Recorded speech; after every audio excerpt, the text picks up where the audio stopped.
Il y a très longtemps, avant que le grand déluge n'engloutisse la terre et que le jugement divin ne s'abatte sur l'humanité, vivait un homme choisi par Dieu.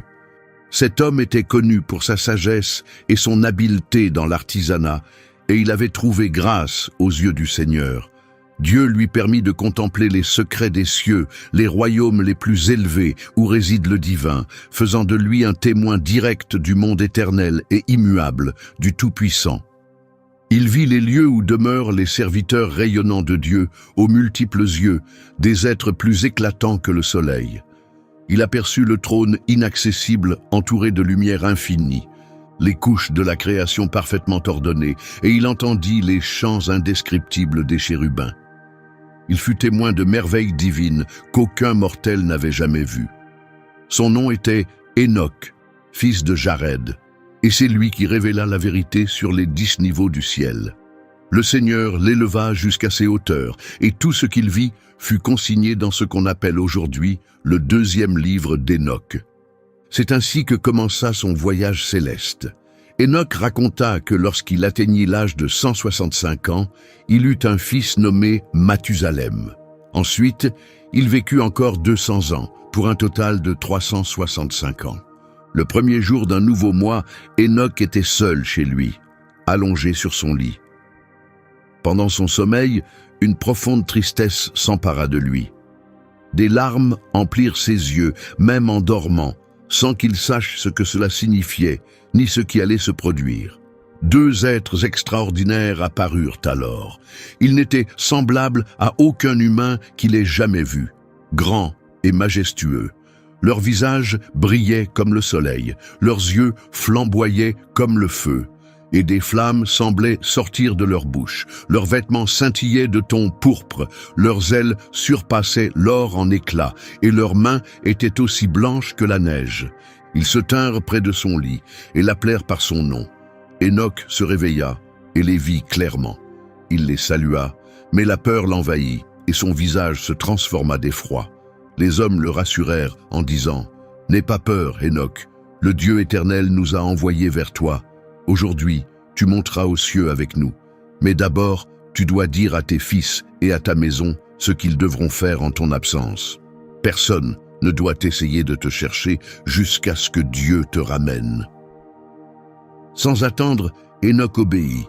Il sortit de chez lui et se rendit à l'entrée comme il en avait reçu l'ordre.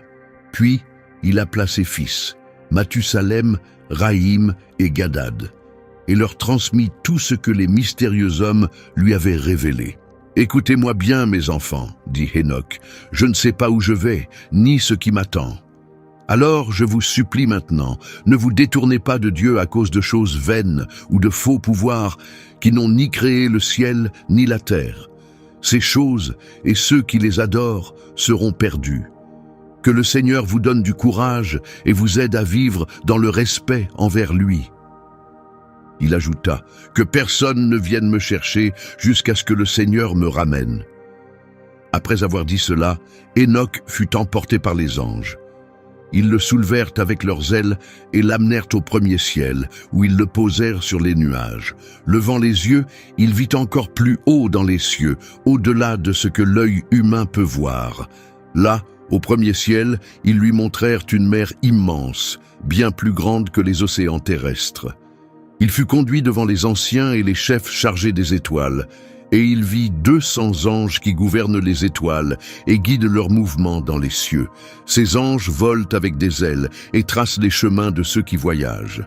En regardant vers le bas, Enoch vit les réserves de neige et les anges qui les gardent, puissants et redoutables. Il vit d'où viennent les nuages et où ils retournent. Ensuite, on lui montra la chambre qui contient la rosée. Elle ressemblait à de l'huile d'olive, et sa forme reflétait la beauté de toutes les fleurs de la terre. Des anges veillaient aussi sur ces lieux, contrôlant leurs ouvertures et fermetures. Les anges le menèrent ensuite au 2e ciel. Là, l'obscurité était plus profonde que tout ce que l'on peut trouver sur terre.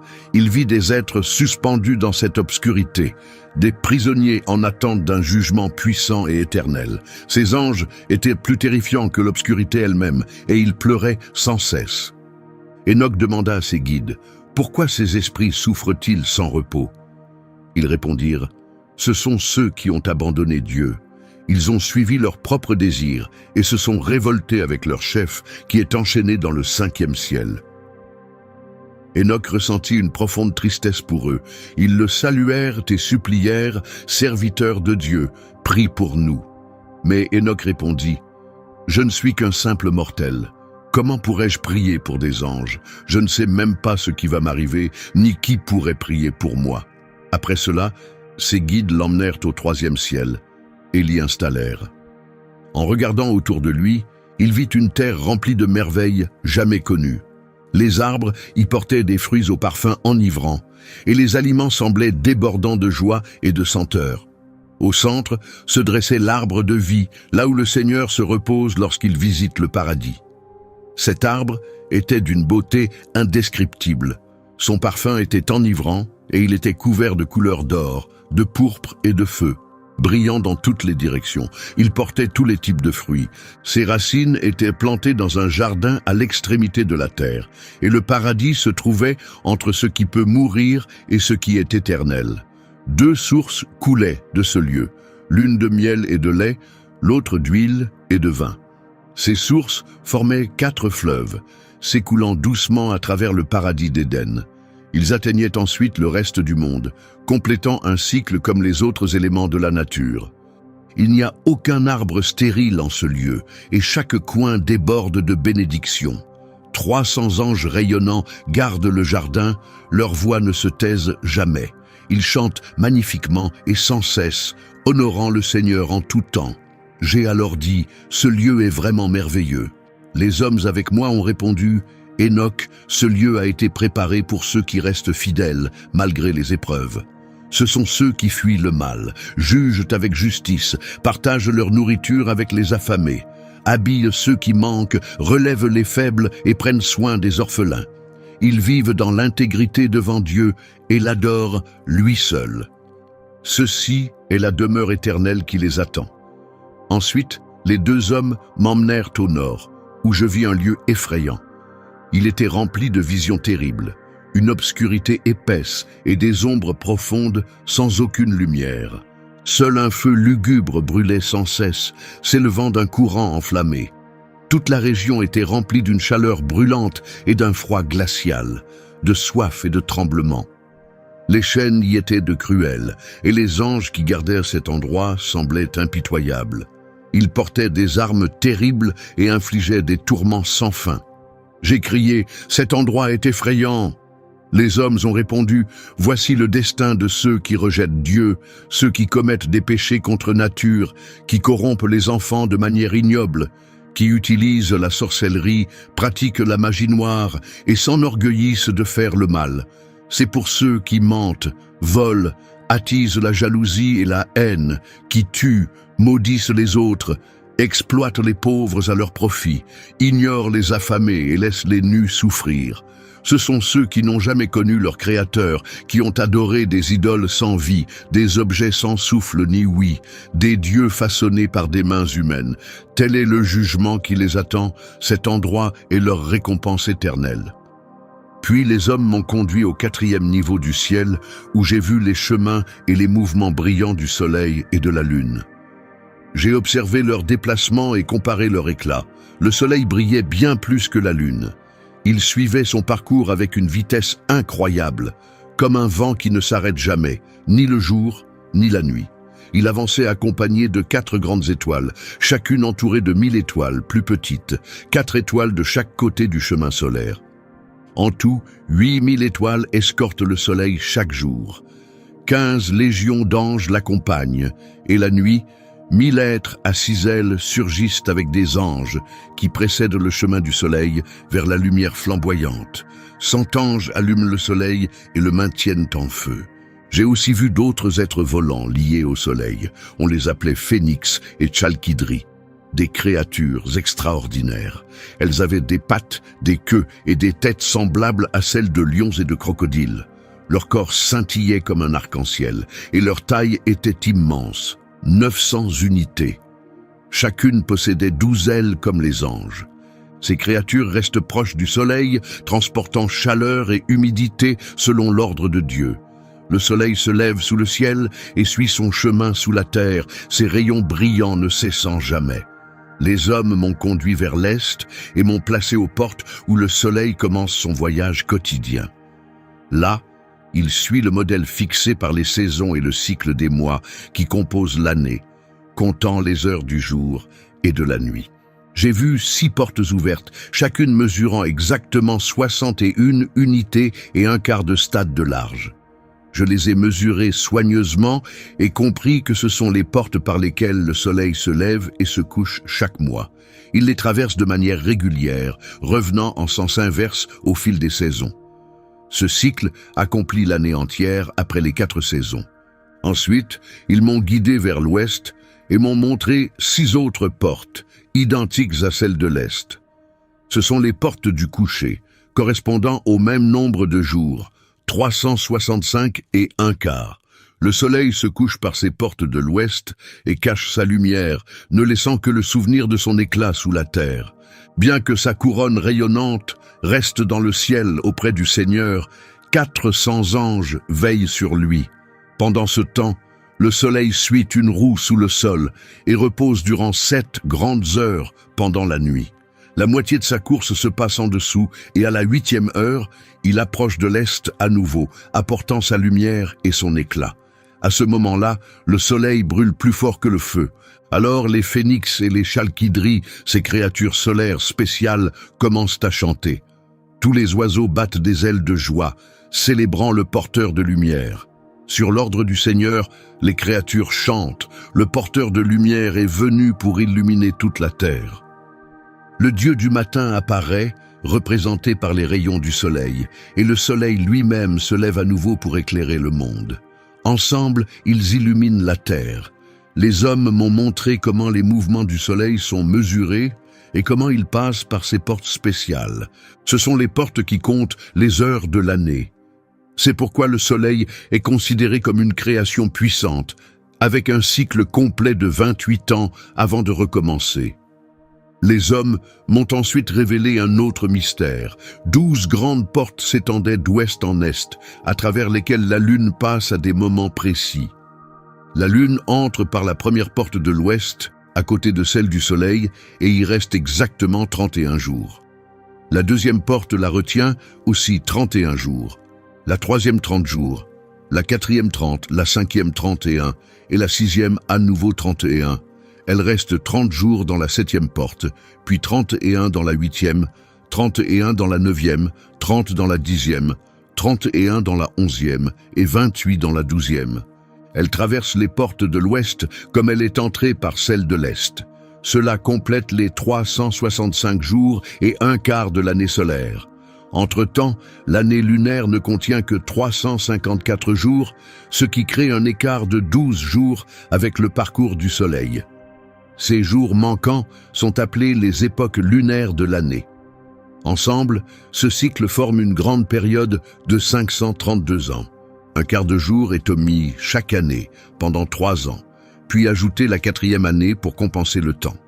Durant ces 3 premières années, ce temps supplémentaire n'est pas compté parmi les jours, car il perturberait l'équilibre de l'année, créant 2 mois qui s'allongent et 2 qui raccourcissent.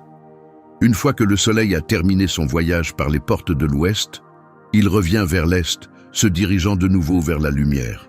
Ce cycle se répète chaque jour et chaque nuit, tournant sous toutes les couches célestes, plus vite que n'importe quel vent, esprit, force naturelle ou ange volant. Chaque ange avance avec 6 ailes et suit un chemin qui se répète tous les 19 ans en 7 cycles.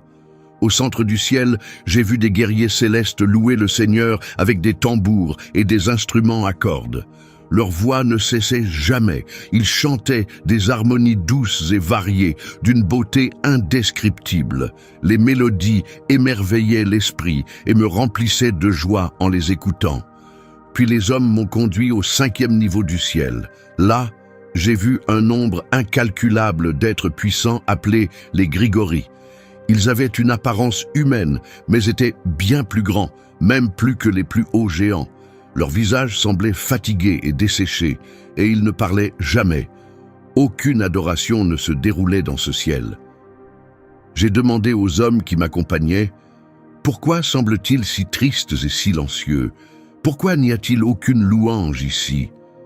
Ils ont répondu, « Ce sont les Grigoris qui, avec leur chef Saturnaël, se sont détournés du Seigneur de lumière. D'autres, comme eux, sont retenus dans une profonde obscurité, dans le deuxième ciel. 3 d'entre eux étaient autrefois descendus du trône de Dieu vers un lieu appelé Urban, où ils ont rompu leurs promesses sacrées sur les pentes de Hillman. Ils avaient vu la beauté des filles des hommes et les avaient prises pour épouses, corrompant la terre par leurs actes. Ils menèrent des vies mauvaises, semant le désordre, et leurs enfants étaient des géants, immenses et violents. À cause de cela, Dieu les jugea sévèrement. Aujourd'hui, ils pleurent leurs frères déchus et subiront le châtiment au jour final du Seigneur. J'ai parlé aux Grigoris et j'ai dit, « J'ai vu vos frères et les conséquences de leurs actes. J'ai prié pour eux, mais Dieu les a condamnés à rester sous la terre jusqu'à la fin de ce monde. » Je leur ai demandé, « Pourquoi attendez-vous ici en silence au lieu de servir le Seigneur? Pourquoi ne retournez-vous pas pour l'honorer avant que sa colère ne soit totale ?» Ils écoutèrent mes paroles et envoyèrent un message à travers les 4 divisions célestes. Tandis que je me tenais avec les 2 hommes, 4 trompettes retentirent soudain avec puissance. Les Grigoris commencèrent à chanter d'une seule voix, un chant émouvant et douloureux qui s'éleva devant Dieu. Après cela, les hommes m'emmenèrent au 6e ciel. Là, j'ai vu 7 groupes d'anges resplendissants, tous magnifiques et lumineux. Leurs visages brillaient plus que le soleil, et ils étaient identiques en apparence, en comportement et en vêtements. Ces anges sont chargés de maintenir l'ordre. Ils observent les mouvements des étoiles, les phases de la lune, la course du soleil et l'équilibre de l'univers. Lorsqu'ils sont témoins de fautes, ils donnent des ordres et offrent des conseils. Par des chants puissants et harmonieux, ils continuent de servir le Seigneur. Ce sont les archanges, supérieurs aux autres anges, qui tiennent le registre de toute vie dans le ciel et sur la terre. Certains anges veillent sur les saisons et les années, d'autres sur les rivières et les mers, certains sur les fruits de la terre, et d'autres encore sur chaque brin d'herbe nourrissant toutes les créatures. Quelques-uns enregistrent les âmes humaines, notant toutes leurs actions et leur vie devant Dieu. Parmi eux se trouvent 6 phénix, 6 chérubins et 6 êtres ailés. Ils chantent à l'unisson, sans interruption, avec des voix si magnifiques qu'elles ne peuvent être décrites. Ils célèbrent avec joie devant le trône du Seigneur. Puis les 2 hommes me conduisirent plus haut, jusqu'au 7e ciel.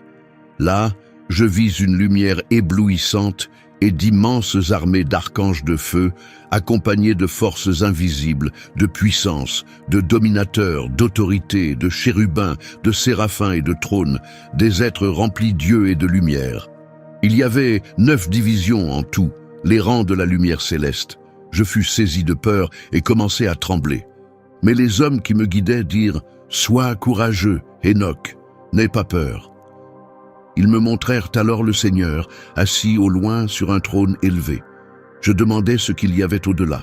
« Que trouve-t-on dans le 10e ciel ?» Ils répondirent « C'est là que Dieu habite. » En hébreu, ce 10e ciel s'appelle Aravot. Tous les êtres célestes s'y rassemblent, debout sur 10 marches selon leur rang. Ils s'inclinent devant le Seigneur, puis retournent joyeusement à leur place, chantant doucement et le louant dans la lumière éternelle. Autour du trône se tiennent les chérubins et les séraphins, des êtres à 6 ailes et aux nombreux yeux, qui ne quittent jamais leur poste. Ils se tiennent devant Dieu, accomplissant sa volonté, entourant son trône, chantant d'une voix douce. « Saint, Saint, Saint est le Seigneur, Maître des armées, le ciel et la terre sont remplis de ta gloire. » Quand j'eus vu tout cela, les hommes dirent « Enoch, c'est là où nous avons été chargés de t'amener. » Puis ils partirent, et je restai seul au bord du 7e ciel. J'eus peur, tombai à terre et dis « Que m'arrive-t-il » Alors le Seigneur envoya un être magnifique, Gabriel, l'archange. Il dit « Sois fort, Enoch. » N'aie pas peur. Viens avec moi et tiens-toi devant le Seigneur pour l'éternité. Mais je répondis en moi-même, Seigneur, mon esprit m'abandonne presque de frayeur. J'ai fait confiance aux hommes qui m'ont conduit ici. Je pensais qu'ils me guideraient jusqu'à toi. Gabriel me souleva alors comme une feuille portée par le vent et me conduisit devant la face du Seigneur. Je levai les yeux et vis le 8e ciel, appelé Musaloth en hébreu. Il régit les changements des saisons, sèche et humide, et contient les 12 constellations dans le ciel, au-dessus du 7e ciel. Puis je vis le 9e ciel, connu en hébreu sous le nom de Kokabim. C'est là que se trouvent les demeures des 12 signes du zodiaque, dans le firmament. Enfin j'atteignis le lieu le plus élevé, le 10e ciel, appelé Aravoth. Je levai les yeux et vis le visage du Seigneur. Il ressemblait à du fer incandescent tiré du feu, étincelant d'éclat et brûlant avec intensité. Ainsi apparaissait son visage. Mais la présence du Seigneur dépasse les mots, merveilleuse, puissante et profondément impressionnante. Qui suis-je pour décrire l'indescriptible présence du Seigneur ou pour parler de son visage merveilleux? Je ne peux commencer à compter les nombreuses instructions qu'il donne, ni les innombrables voix qui émanent de lui. Son trône est immense, non façonné par des mains humaines, et je ne peux mesurer le nombre d'êtres célestes qui l'entourent, des légions de chérubins et de séraphins chantant sans fin. Sa beauté ne change jamais, et sa gloire dépasse l'imagination. Bouleversé, je tombai à terre et m'inclinai devant lui. Alors le Seigneur me parla de ses lèvres en disant « Sois fort, Hénoch, n'aie pas peur. Lève-toi et tiens-toi devant moi pour l'éternité. » À ce moment, l'archange Michel vint me relever et me fit tenir debout devant la face du Seigneur. Le Seigneur se tourna alors vers ses serviteurs célestes et dit, pour les mettre à l'épreuve, « Que Hénoch demeure en ma présence pour toujours. » Les glorieux s'inclinèrent devant le Seigneur et répondirent, « Qu'il en soit selon ta parole. » Alors le Seigneur dit à Michel, « Retire à Hénoch ses vêtements terrestres, oins-le de mon huile parfumée et revêt-le de vêtements de ma gloire. » Et Michel fit tout ce que le Seigneur avait ordonné. Il moignit et l'éclat de l'huile surpassait toute lumière. Elle était douce comme la rosée, avec un parfum apaisant, brillante comme le soleil. Lorsque je me regardais, je ressemblais à l'un des êtres glorieux. Alors le Seigneur fit appel à l'un de ses archanges, nommé Pravuil. Il était plus rapide en sagesse que tous les autres et consignait toutes les œuvres du Seigneur. Le Seigneur lui dit, « Prends les livres de mes réserves et une plume qui écrit avec rapidité. Donne-les à Hénoch. Remets-lui les rouleaux les plus précieux et les plus réconfortants de ta main. » Pravuil commença à m'enseigner toutes choses, sur les cieux, la terre et la mer, sur tous les éléments et leurs mouvements. Il m'expliqua le tonnerre et ses cycles, les trajets du soleil et de la lune, comment ils changent, les étoiles et leurs saisons, les années, les jours, les heures, le lever des vents, le nombre d'anges et la formation de leurs chants. Il m'enseigna la vie humaine, les langues de chaque chant, les lois, les enseignements et toutes les douces louanges qu'il est bon de connaître. Tout ce que je vous ai raconté maintenant m'a été montré par lui. Il me dit, « Assieds-toi et écris chaque âme qui naîtra un jour, et les lieux préparés pour chacune d'elles pour toute l'éternité.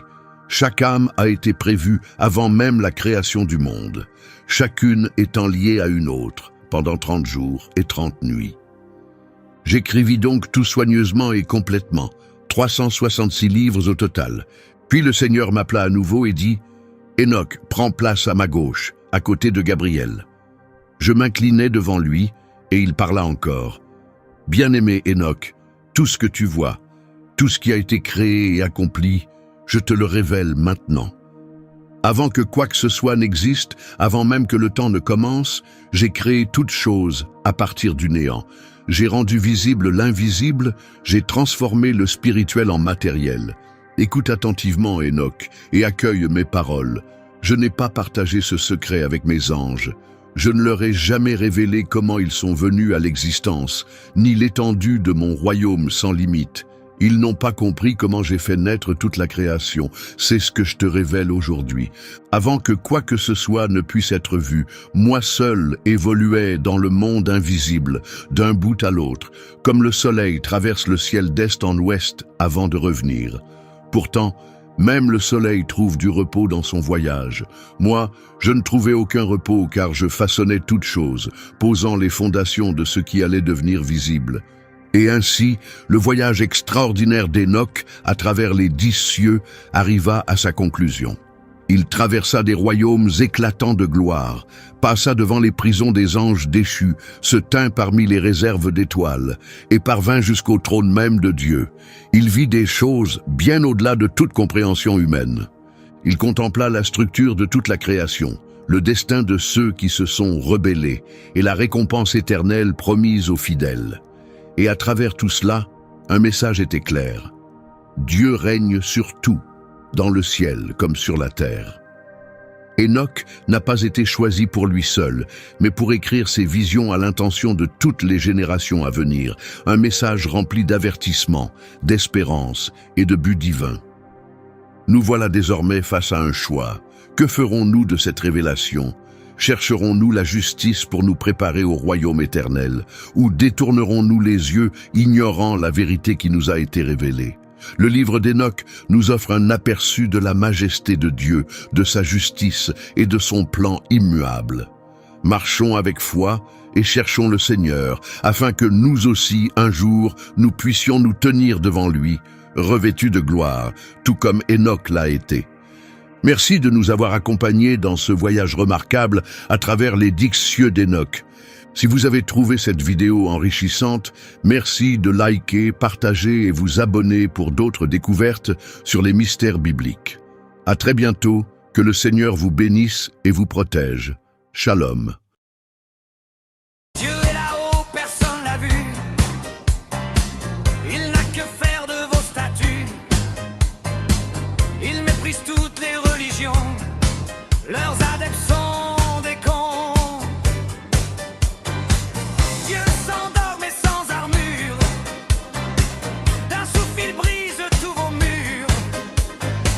Vos cœurs d'esclaves sont impurs.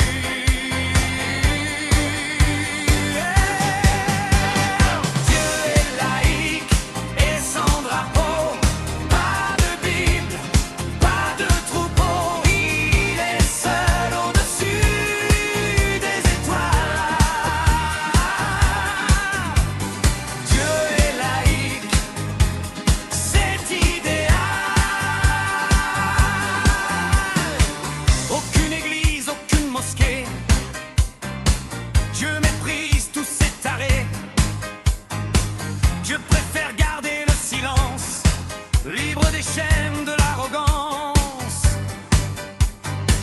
Dieu tourne le dos à vos idoles, vos cultes pourris, vos idées folles. Loin de vos synagogues qui puent, loin de vous, loin des barbus. Pas besoin de genoux au sol, il préfère un cœur qui s'envole. Dieu est laïque et sans drapeau. Pas de Bible, pas de troupeau. Il est seul au-dessus des étoiles. Dieu est laïque, c'est idéal. Insaisissable comme le vent.